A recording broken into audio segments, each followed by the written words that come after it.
ఆచి చికెన్ మసాలా. మహబూబాబాద్ జిల్లాలోని పలు మండలాల్లో ఈదురుగాలులతో కూడిన భారీ వర్షం బీభత్సం సృష్టించింది. కొనుగోలు కేంద్రాల్లో ధాన్యం తడిచింది.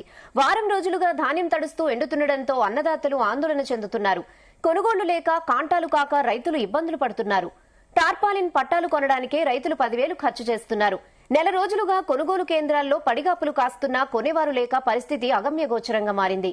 ఇక మరో 2 రోజుల పాటు వర్షాలుంటాయన్న వాతావరణ శాఖ అధికారుల హెచ్చరికలతో అన్నదాతలు అయోమయంలో పడ్డారు.